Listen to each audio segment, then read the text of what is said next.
In the wake of the Orlando terror attack, Donald Trump says we need to push harder to profile.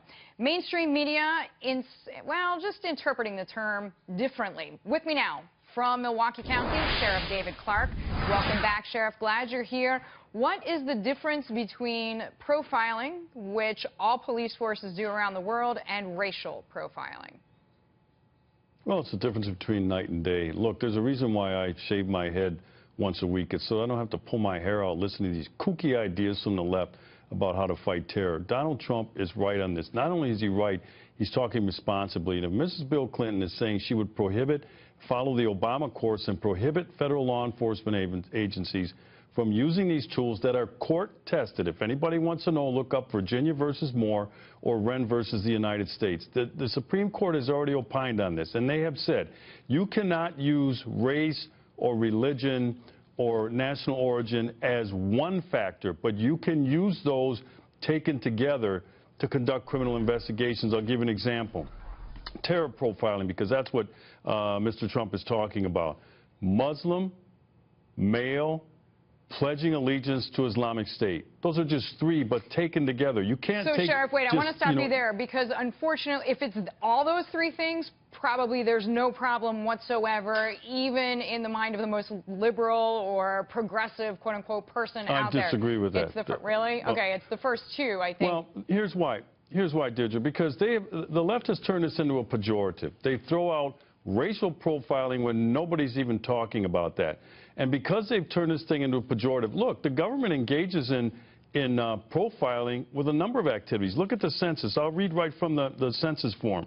What is the person's gender? What is the person's race? I'll look at the background check form that's done by the ATF for firearms transfer. They ask for gender, race, ethnicity, and one of the questions, are you an alien illegally in the United States? I'll give you a third. Affirmative action programs target on the basis of race. So when it fits the left's narrative, they're okay with it. When it doesn't, they throw in racial profiling, and then, people start to run like their hair's on fire. You are on the front lines.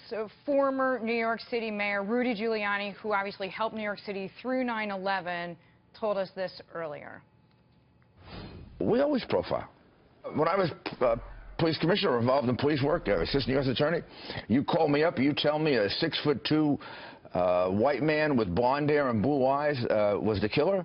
I profile white men with blue eyes, and I go look for them. Right. You give me a large number of people like that who are doing it, and I start to wonder, are they part of a group? Could the Ku Klux Klan be in New York? So then I profile the Ku Klux Klan. Of course you profile. That's what policing is all about. Here's where it's wrong. It's when you do it based on race, religion, ethnicity, sexual orientation, just for that reason, just because you don't like them. But if you're doing it based on hard facts that lead to the protection of the public, like a group of one type. So, Sheriff, that's exactly what you're saying in the sense of somebody who's responsible for a team on the grounds. Well, Mayor Giuliani gets it. Donald Trump gets it. I get it. The only people who don't seem to get it are Barack Obama, Loretta Lynch, and their policies, which tie the hands of federal law enforcement. And that's why they're not in a real good position to preempt these attacks. You see all this flurry of activity after the event or the incident, but you don't see it before. And I'm not saying they've never disrupted any, but you should not be able to pull off a large-scale terror attack in the United States.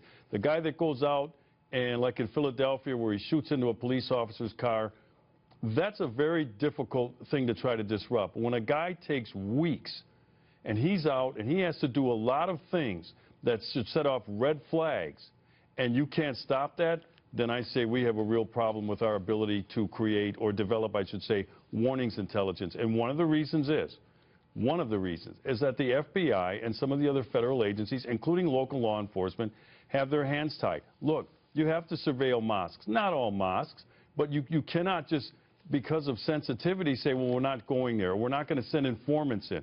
You have to do those things. This terror is an unconventional enemy, and you have to use unconventional means legally, but you have to use unconventional means if you're going to preempt, prevent, and reasonably predict terror attacks. I like what you said, preempting these attacks. Obviously, we have to improve. In the meantime, Milwaukee County Sheriff David Clarke, thank you, sir, as always, for the time.